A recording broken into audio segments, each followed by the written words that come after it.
Giannis for He got it! He got it! Perfection in Pittsburgh! You believe in miracles? Yes! The Bills make me wanna. Nobody circles the wagons like the Buffalo Bills. This is the Jube Alert on WNIA Radio. Here are your hosts, Jube and Kyle Barker. Good afternoon, everybody. Today is Friday, September 25th, 2015. Here from the WNIA studio, finally, here at Niagara University. I am Greg Jubert, alongside my co-worker, Kyle Barker. How are we today, Greg? Doing all right, yourself? Doing all right. Hanging in there. All right, yeah, everybody's looking forward to the weekend. All right, so, yeah, hope you could tune in. You can always tune into any of our shows that you missed on our YouTube page. Just type in the Jube Alert. It should pop right up with the blue and red logo. Our show from Monday that we recorded, talking about our Monday Night Football preview and the Tony Romo injury. All that stuff is up on there, so check it out. And that's where you can go. And, yeah, all right, so... moving on, our first, big topic we want to talk about today is something that happened in the wee hours of Wednesday morning. The one and only Yogi Berra passed away at the age of 90. Berra played for the Yankees from 1946 to 1963 and the Mets for a season in 1965. Also went on to manage the Yankees and Mets, along with coaching them and the Astros.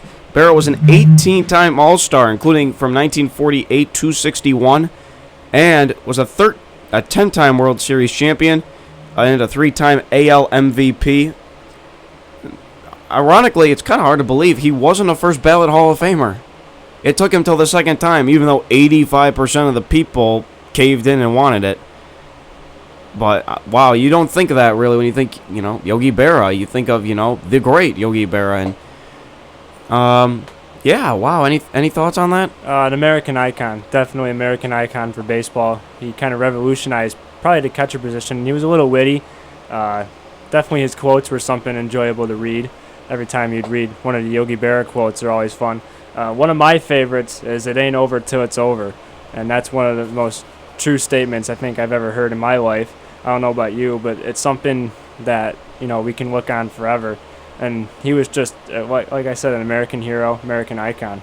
I mean, that's what really, that phrase, "it ain't over till it's over," has been used so much in these last couple decades.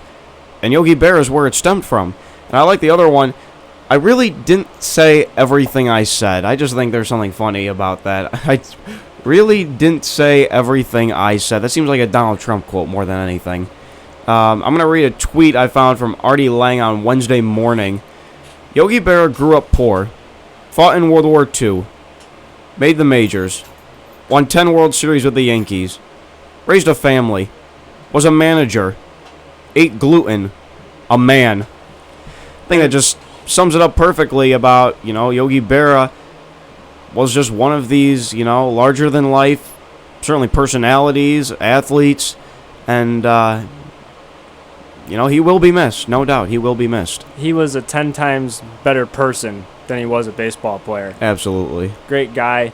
You're hearing it from all the players on the Yankees now, even ex-players like Derek Jeter. There was, even though the age gap, there was definitely friendships between the two. And, those players and the old veterans for that Yankees franchise, they always are getting along and they're becoming friends.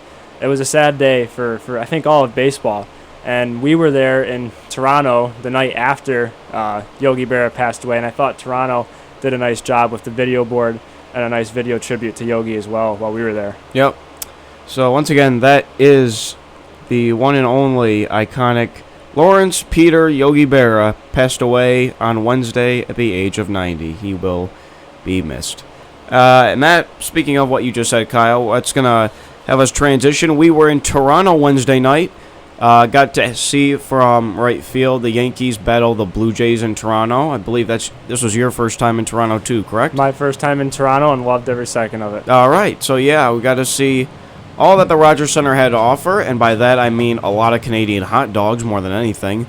And really, for a Wednesday night at the end of a series, a Wednesday night, therefore, that was really impressive, the size of that crowd. I mean, you understand, yes, there were major playoff implications with the Blue Jays having a 2.5-game lead on the Yankees going into Wednesday night.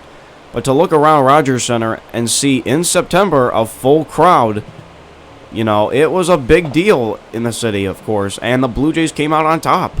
It was sold out. There was not an empty seat on the lower bowl, and you could only nitpick a few empty seats in the upper deck. The place was packed, and there was that one play in the 8th inning, or I believe it was the 7th inning. The Jays had the bases loaded with 2 outs, and it was loud in the Rogers Center. I forget who was bad. I believe it was Josh Donaldson that was batting. He struck out at the end of the inning, but still the energy. If people are thinking baseball is not alive in Toronto, they are sadly mistaken, because that crowd was electric in Toronto on Wednesday night. Yeah, I mean, you look at the pitching matchup especially, was 2 very, very good starters butting heads. Looking at the Yankee side, Ivan Nova pitched into the 7th inning, and he pitched very nicely. Didn't turn out the way he wanted to, getting the L in the end, getting that loss. And then you look at Marcus Stroman, too. I mean, Marcus Stroman is such a big deal in Toronto. I mean, when they did player introductions, Marcus Stroman easily got the loudest roar from the crowd, and he pitched a very solid 7 innings. Yeah, Marcus Stroman on the night had a great night. 7 innings pitched. I think he only walked 4 batters, pitched an absolute gem of a game, and he also had some good defense behind him. He had the double play there, I believe, in the 6th inning. He was getting pumped up. That Blue Jays team is dangerous. I think we're going to be seeing them deep into the postseason this year. Now, Marcus Stroman, I didn't know this until we got home. He's only 5'8", and there's only 6 pitchers in Major League Baseball in the 21st century who have gone on to pitch at 5'10" or lower. I mean, they say, baseball is like a game for everybody. I mean, David Eckstein was 5'4", Randy Johnson 6'11", but I mean, yes, you think pitchers are a little bigger, usually like NFL quarterbacks, 6'3" or 6'4", and wow, I just didn't know that. But Marcus Stroman, yes, really dealing, got his 3rd win of the year. And it's funny because you couldn't really tell from our seats. I don't think you can tell really from anywhere. He doesn't look that small. Not at all, on no. the camera or in person, but they have him listed as that, and I guess we have to believe what the listing says, even though sometimes they're not accurate. But I mean, he does not look small, but it doesn't matter what his height or weight is. He can pitch. He was very, very good for the Blue Jays on Wednesday night. And that's the point. The important thing to remember, if you can hit, you can hit. If you can pitch, you can pitch. If you can play, you can play. And he's really become just a fan favorite there. And the electricity, when he would go and get a couple strikeouts, get 2 strikeouts in an inning, or get out of, he had a big situation in the 7th he got out of. I mean, it really just inspires the city more than anything. And that Russell Martin home run in the 7th inning that broke open the game, 3-run shot to left field, excuse me. That was the biggest home run in Toronto baseball since the Joe Carter home run that run the 1993 World Series. Agreed? Well, you would think, certainly based on, the decibels you would think from the crowd.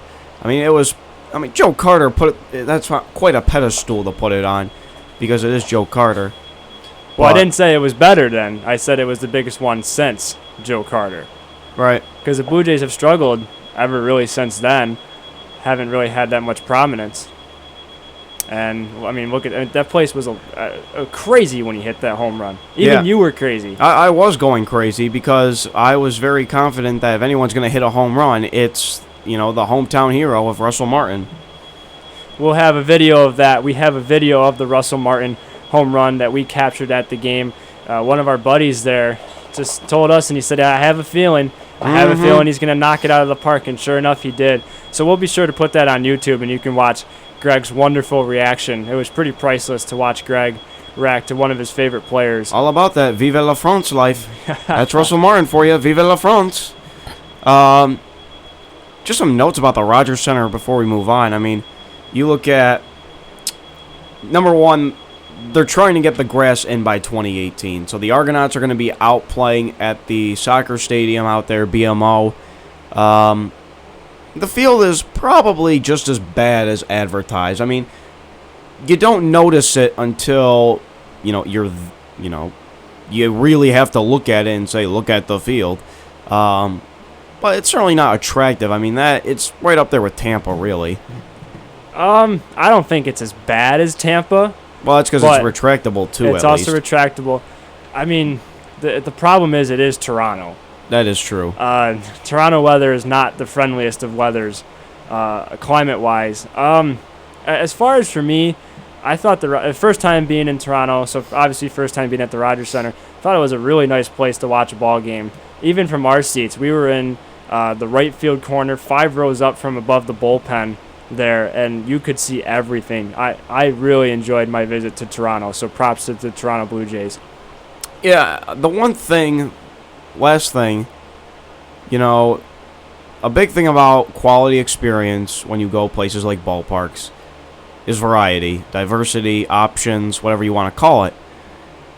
I walked around the entire 100-level concourse, and boy, Canadians love, I don't know what those hot dogs are made of, because I know they're different from ours, but man, they love those things. And that was literally like all they had.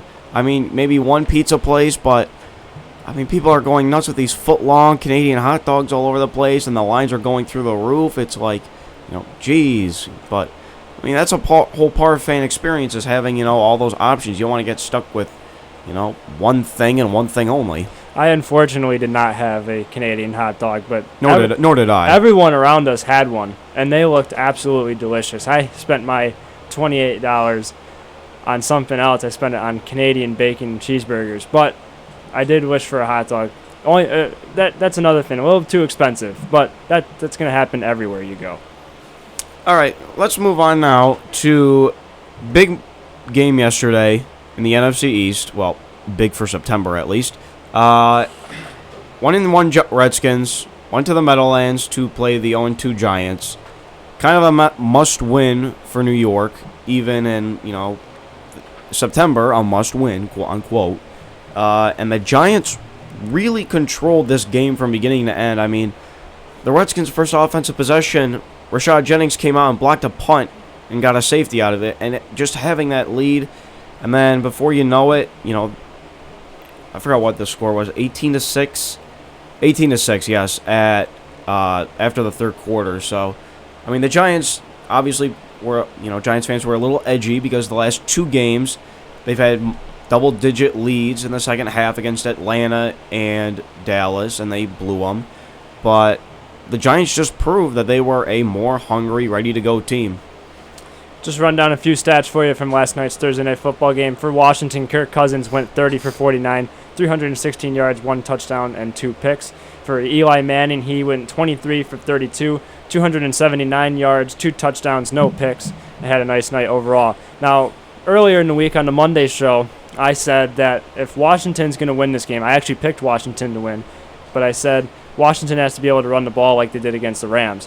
Had 182 rushing yards against the Rams, only put up 88 last night, and the Giants' defense was battered, and it's not the best defense in the NFL.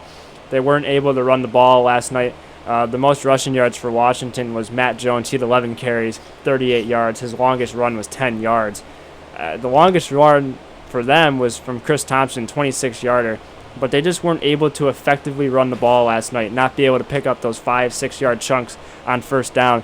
They were getting into some bad third down situations, and it was just too little too late for the Washington Redskins last night. And really, the Giants' defense yesterday was still nicked up. John Beeson was out. Nobody knows when JPP, Jason Pierre-Paul's coming back. I mean, Alfred Morris has proven himself as a Pro Bowler and a legitimate running back in this league. And he averaged 3 yards a carry, 6 carries, 19 yards yesterday against a banged-up Giants front seven. So you should. I don't think it matters what team the Giants are playing. You should be able to put up at least 21 on them. Now Washington did put up 21, but it was kind of an ugly 21. Right there at the end, really getting some of that momentum back. Kirk Cousins did play a little better, certainly.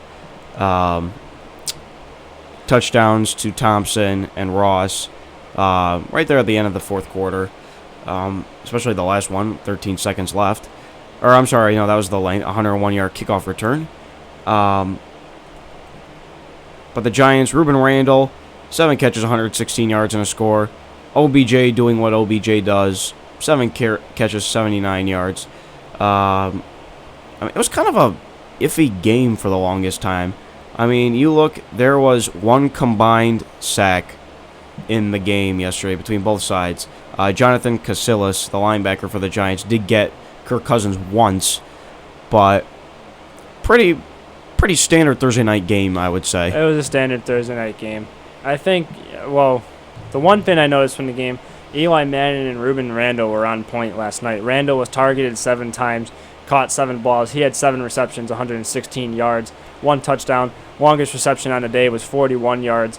And, Eli Manning everyone thinks that Odell Beckham is the guy there, but Ruben Randle had a nice night last night, I thought.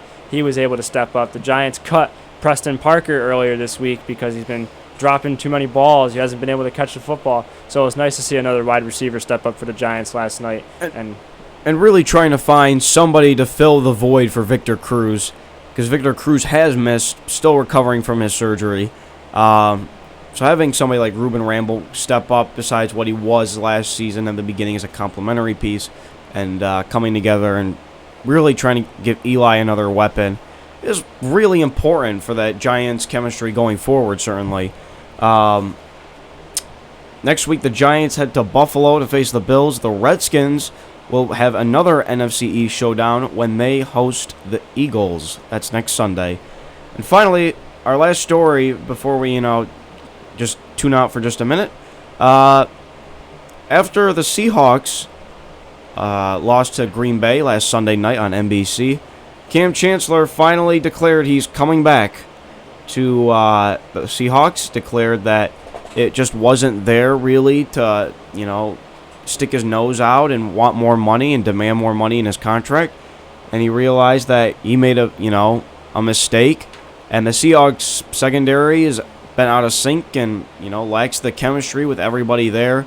And it's been on display both weeks against the Rams and the Packers. So really having Cam Chancellor back will be more than satisfactory for the Seahawks. Yeah, in an interview this morning, Pete Carroll was on a radio interview in Seattle this morning, and he said that Cam Chancellor looks like he's in fine form, hasn't missed a beat.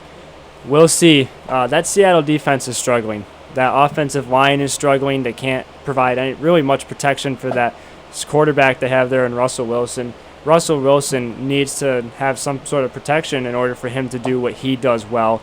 And, we're going to see how it happens. Personally, for me, I think Cam Chancellor caved in a little bit on that 0-2 start. He definitely caved in, noticed that this team is struggling and they need help. Now, do I necessarily think that one player is going to turn around this whole thing in Seattle? Not necessarily, but it's definitely a starting point for them to build on this 0-2 record, and we'll see how they handle it, but I think Cam Chancellor caved in a little bit. You say, can one person make a difference? Maybe not in this case it will, but you know what? In that Super Bowl run, people thought Ray Lewis was going to be done when he injured himself at home against the Cowboys. And he came back from that tear, or I forgot what he had, a bicep tear? Achilles tear. An Achilles tear. Came through the playoffs and led Baltimore to a Super Bowl. So it can happen. I think it'll at least, lift the spirits of the Seattle 12th man. I think Seattle will be okay certainly this week, considering they're having their first home game when they host Chicago this week. Yeah, just because it's Chicago. Luckily for Seattle, they have 2 teams in the next 2 weeks that are struggling. They have, obviously, Chicago is struggling a lot, and then they have the Lions, who are also struggling in their own right. So, luckily for the Seahawks, they have 2 not easy, but winnable games the next 2 weeks. Detroit could very well start 0-4, by the way. Detroit choked against San Diego, struggled against Minnesota. You got Denver this Sunday night on NBC, and then you have Seattle next week. So, good luck to you, Detroit. Good luck to you. We're going to take a quick break right now. When we come back, Matt Cassel, no longer a Bill. He is down in the Big D of Dallas. What are our thoughts on that? We'll be right back to express those. This is the Jube Alert on WNIA Radio, Niagara University's Mix and More.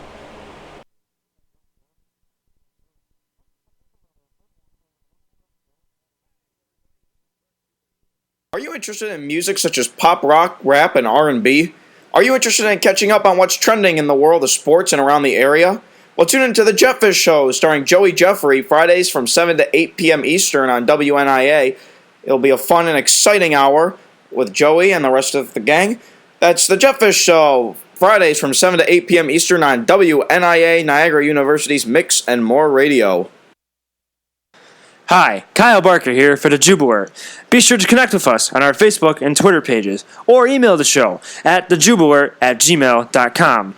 Missed the show? Subscribe to our YouTube channel, Jube, for inside access and replays for the show. That's the Jube, Mondays and Fridays, 1 to 2 p.m. on WNIA Radio, Niagara University's radio for Mix and More. Welcome back to the Jube live in the Gallagher Center basement here at NU. Here are your hosts, Greg Jube and Kyle Barker.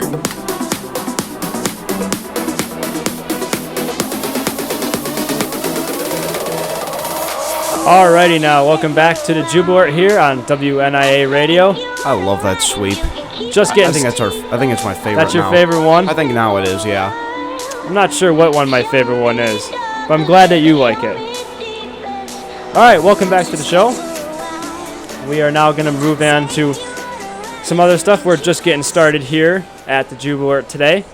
We're going to move on now to a controversy or a topic that I'm interested in. It's going to be Matt Cassel is now a member of the Dallas Cowboys in a trade. Dallas gives up a 7th-round pick for Matt Cassel to come down. By no means does this mean Matt Cassel is being traded to be the starter for the Dallas Cowboys. No, and I think it's a matter of it will take time. I think you saw, perfect example is last year here in Buffalo. Kyle Orton basically came up here on Labor Day. They let him adjust with the playbook, gave him a little time, and by week 5, it was after the first 4 games, then they got acclimated, and then Orton jumped in as the starter. So I think you're going to need a solid 2 weeks probably before Brandon Weeden loses his spot, regardless of how he plays. I think you're going to have to give it just a little time.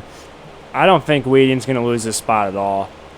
I think it depends on the confidence Jerry has in him more than any. I don't think it matters for Gerrit. It's going to be a matter of what Jerry thinks. Well, this move wasn't necessarily done because they needed a good quarterback to bring in. This move was done because on the initial roster, 53-man roster, they only had 2 quarterbacks. They only had Romo and Brandon Weeden dressing for games.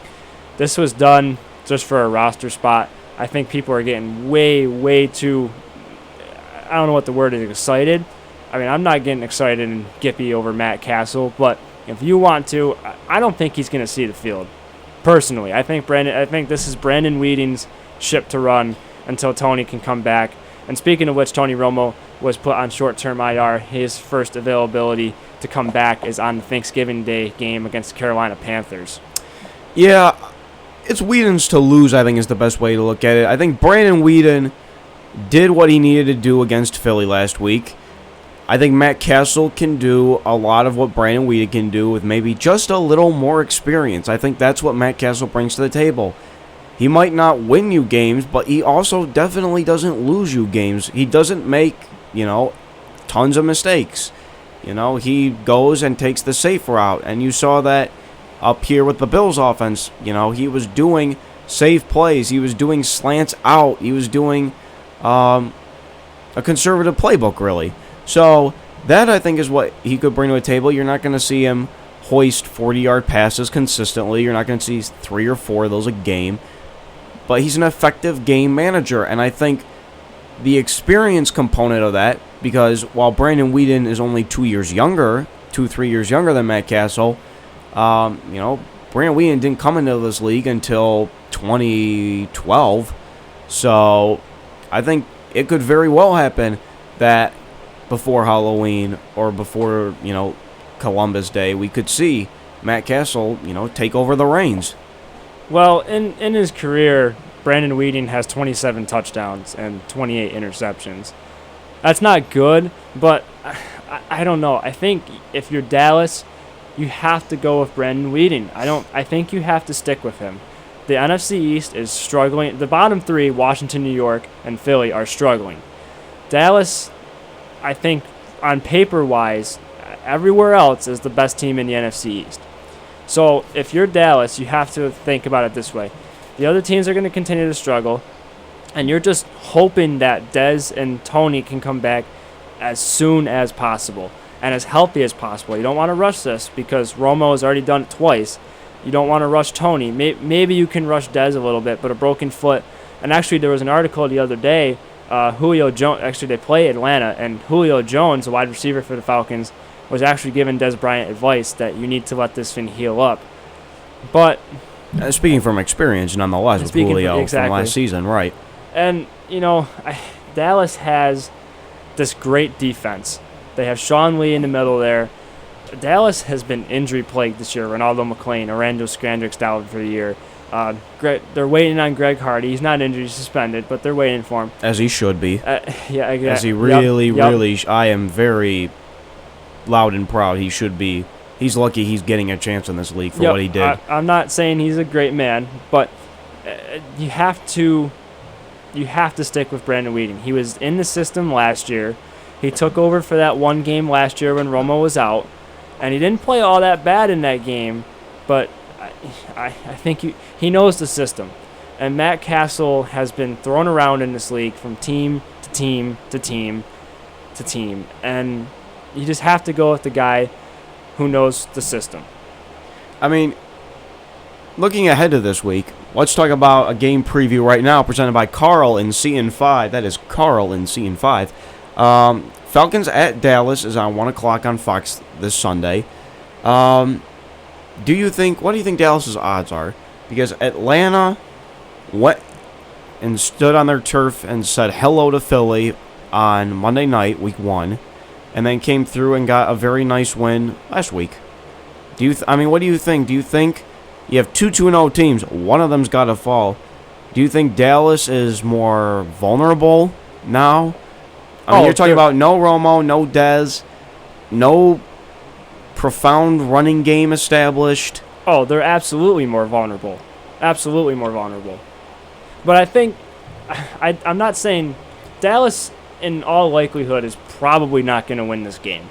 I'm putting my bet on Atlanta, too. I'm putting my pick of the week for this will be Atlanta, just because I think Falcons are running high. Last season, they want to get last season just out of the way. Matt Ryan's flipped the page. Everybody's flipped the page. Coaching staff's different with Dan Quinn now in charge. Matt Ryan's got Julio Jones back. He still has Roddy White as a reliable option.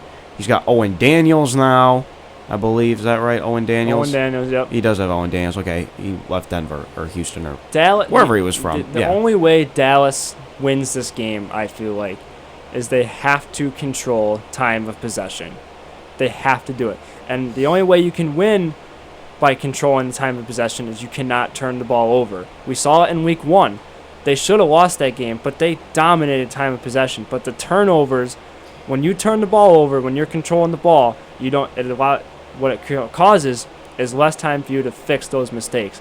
I think if Dallas is able to control the ball and have that defense play the best they can play, I think Dallas has a shot.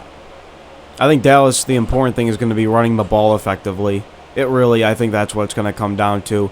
Can McFadden and Dunbar run through the trenches and get big play after big play? Can they get a consistent 6-7 yards at a time? Not any of this 3 up the middle, run stuffed, bam, end of play.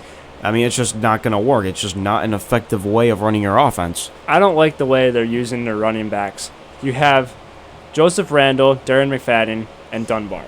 Now, here's what I would do.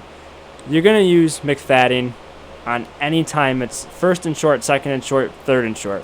He is a short yardage runner. He's big. He barrels his way through the line. Joseph Randle is the guy who is going to run through the gaps, try to pick up those 7-8 yard runs, and they're doing the exact opposite. They're using McFadden on first down to bowl his way, and he's only getting 2 or 3 carries, and they're using Randle on second and third. So they're kind of shooting themselves in the foot, I feel like. I feel like if they were to switch that around, if Randle can run the ball effectively, we all know that line can let anybody run the ball effectively. So if they are able to run the ball effectively, you use Randle on first down, pick up those nice solid chunks, therefore time of possession, and then McFadden gets the third down runs. That's the way they're going to have to play this weekend. From one NFC East team to another, let's just talk about this quickly. Demarco Murray this week left practice with a hamstring injury, but it was declared today that he is all a-go for this Sunday against the Jets.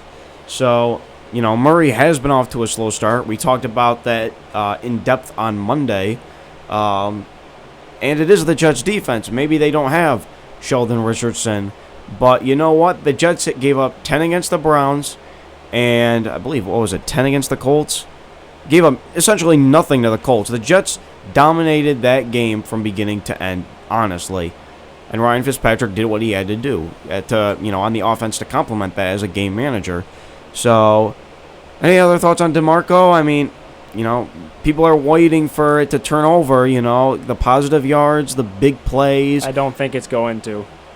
I don't think it's going to turn over. If you're the New York Jets, you are licking your chops right now. Philadelphia has only averaged 35 yards rushing a game.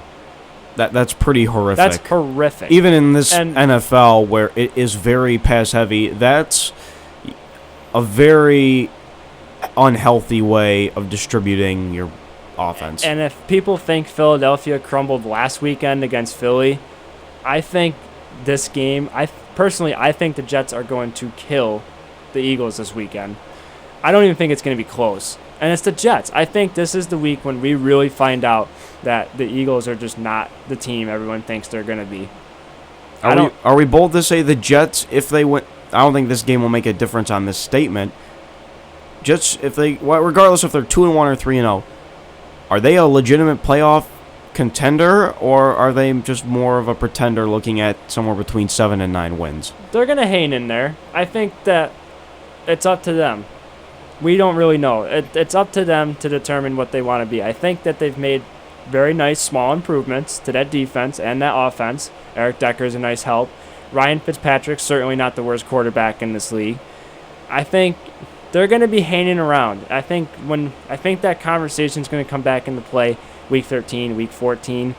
I think that they can stick around. It's going to be tough in the AFC East, though, because you got the big bad bear and the Patriots, and certainly the Bills have gotten better. It's going to be interesting to see that AFC East race for second place. I think the Patriots have first place in that division, but I think the Bills and the Jets are going to be fighting out for second place this season. It'll be interesting. I mean, here we are, it's already more than I think we could have imagined. And it's only the start of week 3 and September 5th. Let's go on now.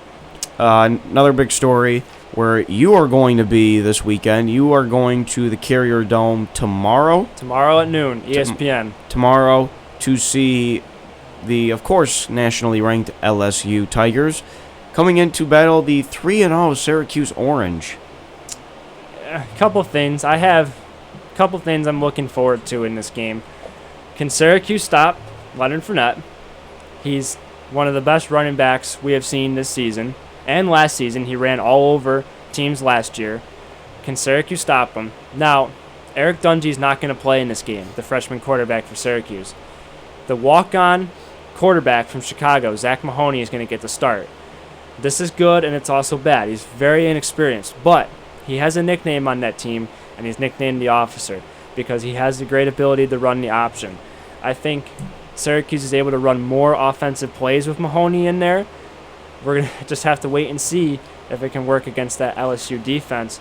And we're going to learn a lot about SU in this game. We are going to learn an awful lot about this team if they're contenders or if they still need to work and they're only beating these mid-American teams in FBS. I mean, for what I see this as, and it was very much discussed about on the telecast of last week's game against Central Michigan, is how inexperienced Syracuse's team is. The leader of their defense, the linebacker, is a sophomore. Running back is a freshman, is that right? Leading rusher is a freshman. Jordan Fredericks is a freshman. And you have your quarterback is third, fourth string. He's talking actually about the fourth-string quarterback. Okay, they're right. skipping over the third-string quarterback, A.J. Lawn, for this game.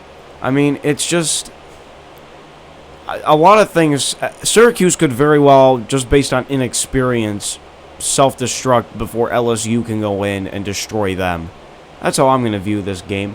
I think Syracuse can hold it for a quarter and a half. But you know what? There's going to be one or two real big plays that LSU can make that Syracuse just can't. And that's what's going to shift the momentum, and it's just going to run out of their hands in the end. Well, like I said Monday, this game's going to... Syracuse, when they played the top 10 teams last year, they held Clemson to 16 points, and they were within a touchdown up until the last 10 minutes of the fourth quarter. And the same thing for Florida State. That was a shootout in the first half, and then it kind of got away from them in the second half. They just got to hold on. Now, I'm dreaming here, but I wrote down a couple things. This is from an article in the Syracuse.com by Brent Axe, and it's called Dare to Dream. So here's what would happen if Syracuse somehow miraculously wins this game. They're going to be 4-0, and for sure would be in the top 25 polls for the first time since 2001. For sure, they would be. If you beat a number 8 team, you're 4-0, and you're using your 4th-string quarterback. It makes for a nice story, certainly. I think a lot of it's going to determine, the other 3, certainly, in strength of schedule. But you know what? I think there's a legitimate chance of that happening, no doubt. The last time Syracuse was ranked was 2001. They were 18th in the country, and they beat Kansas State 26-3 in the Insight.com Bowl. Another thing that happens if they win is that Scott Schaefer is no longer on the hot seat. Everyone's talking about Schaefer being on the hot seat. We're going to wait and see. And then the last thing that I have down here is that in 1991, number 5 Florida came into the Carrier Dome. Steve Spurrier was the coach. Syracuse beat Florida 38-21, and Steve Spurrier swore he was never bringing the team back to the Carrier Dome. It just makes you wonder if Syracuse wins against LSU, does another SEC school want to challenge the Dome? When the Dome is full, it's very loud and it's very intimidating. I mean, I'd like to hear Les Miles' press conference if he goes off about something like Spurrier. But you know what? Anything can happen. Any given weekend, anything can happen. That's what's so great about this game. When we come back, we're going to talk NFL previews, all the big games this week, including the Broncos heading to Detroit to battle Calvin Johnson and the Lions, and Bengals and the Ravens. Is this a must-win for Baltimore? That's coming up next on the Jubilee on WNIA Radio. Missed the show? Don't worry. Subscribe to our YouTube channel, Jubilee, for the inside access with Greg and Kyle. That's the Jubilee, Mondays and Fridays, 1 to 2 p.m. on WNIA Radio, Niagara University's radio for mix and more.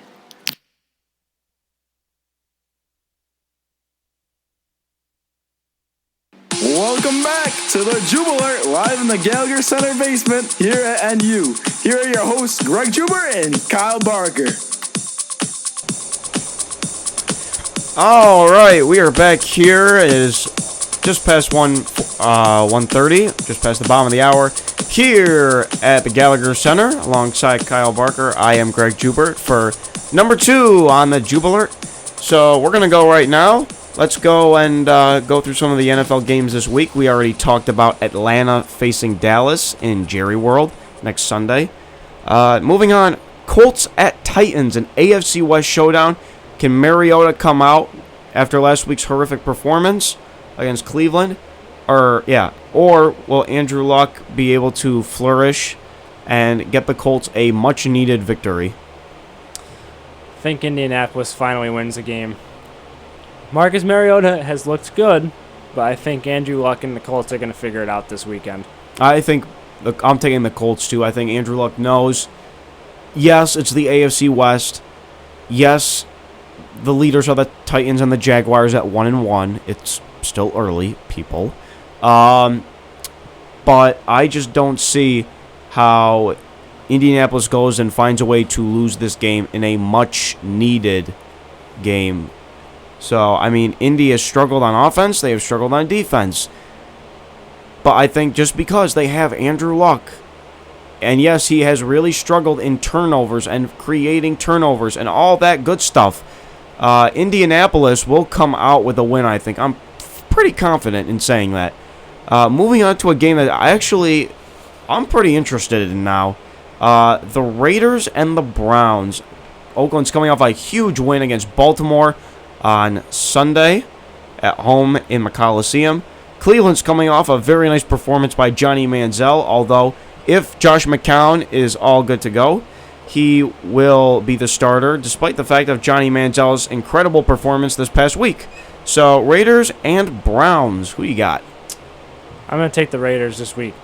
Derek Carr is a very low-key good quarterback, and the Browns, they're such a wild card. They're too unpredictable to be able to pick week in and week out. Too unpredictable. You know, I think this is a game where I am literally choosing it based on the home team, because Oakland does not travel well East Coast, and Cleveland does not travel well West Coast. So, that being said, regardless of who's quarterback for the Browns, whether it's McCown or Manziel, I think Cleveland finds a way to come out on top. I really do. Just because Cleveland, last week was a big week against Tennessee, and they showed what they can do. They showed how diverse they are on offense, and how on defense they can force turnovers, and that they can, hang around even against a team like Tennessee, albeit.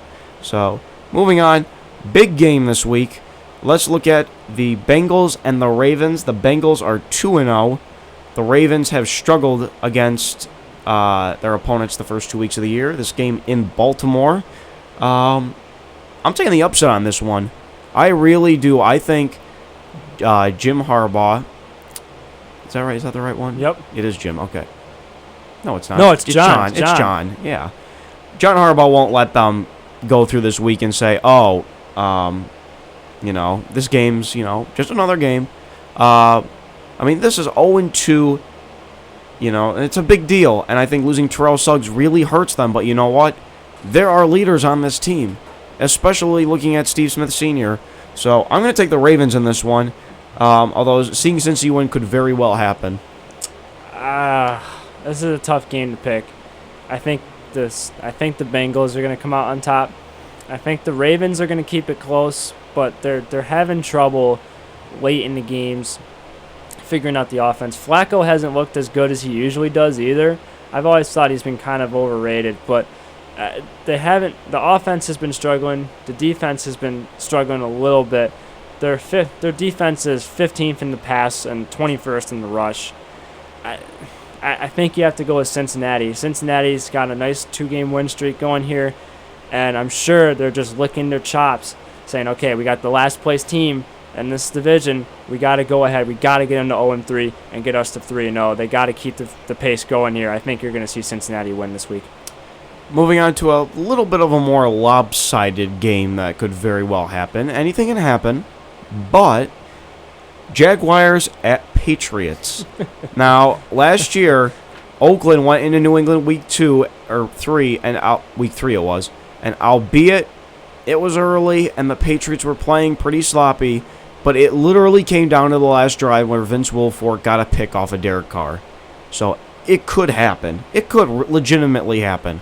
Naturally, I'm taking the Patriots. I think Brady is still mad and trying to prove himself. I just don't see a case where Jacksonville, unless Jimmy Garoppolo has to step in for the, a large portion of the game, I don't see where they can hang with the big boys. So, Patriots for myself. I don't know. What do you got, Kyle? Jacksonville doesn't stand a chance. Yeah, just go right to it. There's no sugarcoating it. Moving on, NFC South Showdown between the 0-2 struggling Drew Brees-led Saints. Speaking of which, Drew Brees, little beat up. Sounds like he'll be okay. Injured his shoulder a little bit last week in the Dome against Tampa. They're facing Carolina, who is coming off a nice victory against Houston. Drew Brees is questionable for this game. Carolina looks good at 2-0. Haven't had the hardest of competition. No. But Cam Newton has looked good. Superman flipping into end zones and all that good stuff. But I think if Drew Brees, even if Drew Brees can go, shoulder injuries are not nice. They're hard to play with, and I think you're just going to see Carolina outdo. I think you're going to see Cam Newton outdo Drew Brees if Drew Brees can go to this weekend. Now we're going to skip ahead past this game. We just talked about Eagles and Jets. I think we're both going with New York on this one. We are definitely going with New York in this one. So moving ahead to the next game, really interesting. Down in the heart of Texas, the 1-1 Tampa Bay Buccaneers against the 0-2 Texans. Tampa Bay had a nice win last weekend. I didn't think they were going to beat New Orleans. Nor did I. Even though New Orleans is struggling. Kind of screwed up my pick'em. But Houston's got to get a win. I think Houston gets a win. I really do. They have to get this win. Now, Houston has just announced that I believe this will be their first game on turf. They took out all the grass in NRG Stadium, and they're going with turf not only the rest of the year, but keep in mind the Super Bowl will be there next year. So I think that might be another reason as for that. Yeah, I think J.J. Watt is just going to lead that defense. I think he's going to go on a tear. Jameis Winston, some fresh meat right there for J.J. Watt to go tackle and sack. I just don't see how Houston can fall 0-3. Well, you know what? They say you can't stop J.J. Watt. You can only hope to contain him. Moving along to Minnesota, where the Chargers will be battling the Vikings this weekend. San Diego, Phillip Rivers, now the all-time leader for the Chargers in passing touchdowns, passing local fan favorite Dan Fouts. Minnesota coming off a very nice win at home last week against the Lions. I'm taking San Diego in this one. I think it's a matter of the quarterback, simply put, and I think Phillip Rivers, a little more experienced than Teddy Bridgewater. Gonna go with San Diego. I'm gonna agree with you there. San Diego is too high-powered for that Minnesota defense. Minnesota is not gonna get the win this weekend. Moving along more, Steelers at Rams. I mean, that's an interesting game. St. Louis literally had two polar opposite weeks, going from staying tough and strong against the Seahawks, and then going and petering out against the Redskins. Meanwhile, you got the Steelers, who went from not being able to handle Brady, keeping it relatively close but not close enough, and smoking San Francisco this past week at Heinz Field. I think you're going to see Pittsburgh win this weekend. St. Louis struggled against the Redskins. They beat week 1, they beat the Seahawks, and everyone was oohing and ahhing that the Rams could beat the Seahawks, but we're kind of learning that the Seahawks are not as good as they were last year, and they struggled against the Rams, so I think this just equals a Pittsburgh win. I'm going to go with the upside on this one. I think St. Louis does it in the Dome. I really do. I think if St. Louis, albeit Seattle's a little shaky right now, if they can go and beat Seattle, I don't see how the Rams can't go into this game with a boatload of confidence playing at home. So I'm going to take the Rams on that one. But Steelers, it can happen, no doubt. Moving along ahead to the NFC West showdown between the 49ers and the Cardinals. I'm taking Arizona in this one. Kaepernick can run, yes. But sooner or later, they got to put you down. And I think Arizona's defense has been so tough to this point, Arizona's going to come out with a win. Arizona is going to take the win with this game. I think just an interesting note here as we're looking at the weather for this game, the high in Arizona for game time is 104. Yeah, that's going to be something. Yikes. I mean, thank God it's inside, but that's still it's not hot. good. It really is not good. You're gonna definitely probably see some players cramping in that game. Albeit, yeah, right. I mean, air conditioning can only do so much. Moving along ahead to Miami, where another big showdown, AFC East, Bills at Dolphins. It was confirmed just before we got on the air. Aaron Williams, like Rex Ryan, very much thought would happen. Aaron Williams is out with his neck injury he suffered last week. So expect to see a lot of Duke Williams and Bakari Rambo. I'm going to take Buffalo in this one because, number one, left tackle Brandon Albert is still recovering from his hamstring injury. He has not practiced all week, so things are not looking good for him. I think Jerry Hughes could have a big day. Mario Williams could have a big day. I just don't see Miami as complete of a team. I think the one big thing, both of these teams are very heavily flagged to this point. Bills lead the league, and Miami's right up there too. But I think Buffalo can squeak out a win at Miami. I'm picking Dolphins. They had a pretty disgraceful showing against the Jaguars last week. And I think that team is going to come out angry. It's a rivalry. It's a divisional game. It's at home. Miami doesn't like to lose at home against the Bills. I think the trend is going to continue here, and I think the Miami Dolphins were going to get the win against the Buffalo Bills this weekend. All right, moving along ahead, Bears at Seahawks. I think Seattle's just going to roll over this game. I really do. Seattle's going to get their first win of the year, and by a lot, I feel like. In the past couple of games, last year, 34-6. I mean, Seattle has Chicago's number. They're 3-0 in the last 3 games they've played up to date. Seattle's going to run all over Chicago this weekend. You're talking about Jimmy Clausen in Seattle with the 12th man. I just don't see where that could go well for the Bears, especially the Bears really just aren't a complete team. So Seattle is what we're both going with in that one. And finally, the night game on NBC, Denver at Detroit. I'm taking Denver in this one. I don't see Detroit could, if they really pick and choose and do things right. Denver has played very well defensively this year. They really have. That's really been their forte. Detroit's defense has been extremely shaky. They ranked 31st through 2 games. I think Peyton Manning in the end pulls it out. And Detroit has to fall to 0-3. And Detroit might be slipping into something they don't want to, but you know what? It's Peyton Manning, and I'm taking the Broncos. Detroit's going to get this win. We're looking here. I do not know how the Denver Broncos are 2-0. They are 32nd in the league in total offense. First in defense, but 32nd in offense. That's quite the combination to have to be 2-0.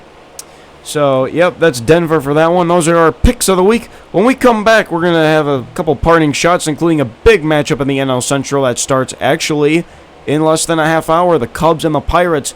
How will it go over at Wrigley? We'll explain. This is the Jubilee on WNIA Radio. Hey, this is Jetfish. I'm just bringing you guys some news about the Jubilee. It will be on Mondays 1 to 2 p.m. Hey, this is Jetfish. I'm just bringing you guys some news about the Jubilee. It will be on Mondays 1 to 2 p.m. and Fridays 1 to 2 p.m. These guys are pretty cool, and they'll be talking about sports or what's trending, and there'll be a lot of exciting stuff, so check them out.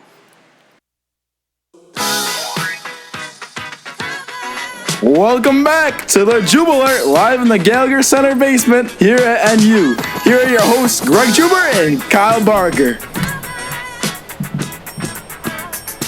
All right, we're back for our final segment here today of the Jubilee. As we come back in here, it's on WNIA Radio. At 2:20, the Pirates and the Cubs will be squaring off at Wrigley.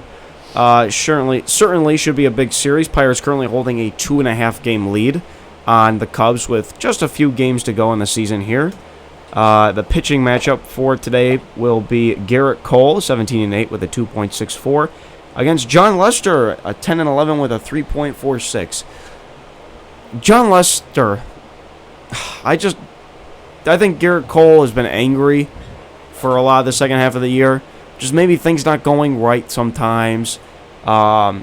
Really has lost his lead in the Cy Young voting. I think Arrieta's really... It's hard to vote against Arrieta.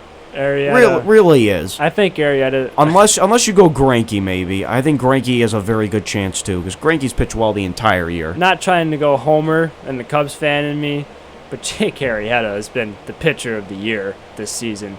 He's been unbelievable this season. I hear you. I just think Greinke can be just as... He's just as good. He is just as good, without a doubt. But Arrieta to put up 20 straight quality starts, and these quality starts, he's not even given up like a run.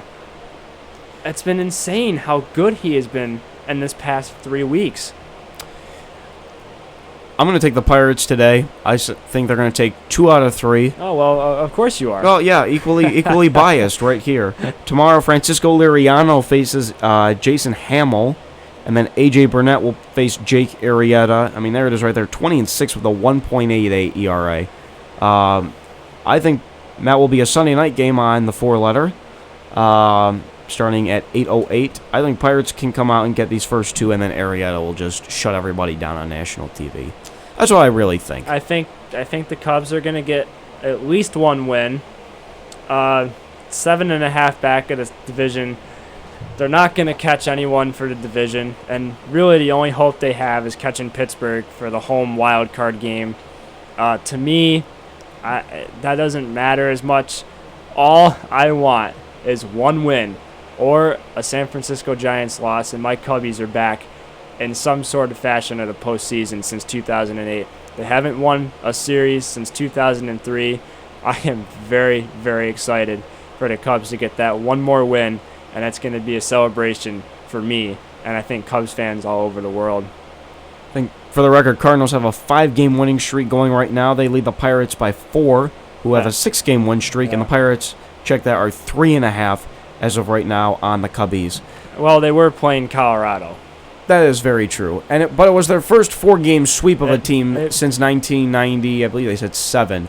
It's been a long time coming for a 4-game sweep of anybody, let alone doing it in the Rocky Highs of Colorado. Which is surprising. A team that's 93-60 to not have a 4-game sweep, let alone on this the season. road. On the road. Oh, okay, it was on the road. Yep, a 4-game road sweep. But still, you have these teams that aren't that good. You know, you'd think maybe Atlanta they could get a 4-game sweep on in the season, and they can't do that. It's just a little bit of a surprising tidbit. It's not easy to sweep teams in baseball. It really is isn't. It's a long year, but it takes time. It really does. One note that just came in during our show, Jonathan Papelbon for the Nationals has been suspended by Major League Baseball.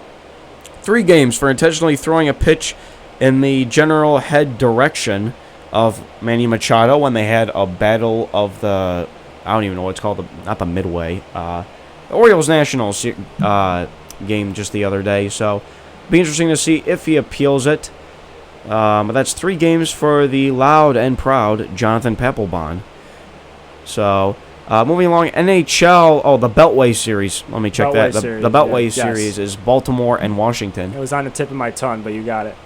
Finally, NHL preseason has started. I know we were tuning in a little bit to the Flyers and the Rangers the other day. Any thoughts on anything in particular that really stands out to you? For me, Patrick Kane and what's going on around him, I think it's a big distraction for the Blackhawks. I think my team, the New York Rangers, I think they're not going to be as dominant as they were the past 2 seasons. Do you think the window is shut? I don't think the window is shut, but I definitely don't think they're a President's Trophy team. Here's the window of opportunity. The Rangers have 2 more years, maybe 3. They have all the core guys are signed: Brassard, McDonough, Girardi, Lundqvist. But Henrik is 34 years old. It's definitely closing, but I don't think it's shut yet. If they're gonna win the Cup, I think if you look at the next 3 years, the most realistic chance would be this year. They have to go all in this year. Right. I mean, so it's going to be interesting to have a new GM there and Jeff Gorton, excuse me. I would say there's another pretty well-known Jeff Gorton out there. Yeah, and Glenn Savers stepped down. He's been a GM there since, I believe, 1997, 98. And we're just going to have to wait and see. But I think it's closing. They need to hurry up this year. Just got a few weeks before that all starts up. NHL starting first week of October. Is that correct? First week of October. First week of October. So 14 days. Little time. All right, well, that's going to do it for us today. Alongside Kyle Barker, once again, I am Greg Jubert. This has been the Jube Alert. Make sure to like us on Facebook, follow us on Twitter, and you can always tune into any show you miss on our YouTube page. Just type in the Jube Alert, or email us at thejubelert@gmail.com. I believe it's WNIA, thejubelert@gmail.com. But we will obviously find that out, what our own email is, and we will post that on Facebook and Twitter. Probably going to have to write that on my hand, get that down. Yep. All right, so once again, alongside for Kyle Barker, I am Greg Jubert. This has been the Jube Alert. Thanks for listening on WNIA, Niagara University's Mix and More Radio.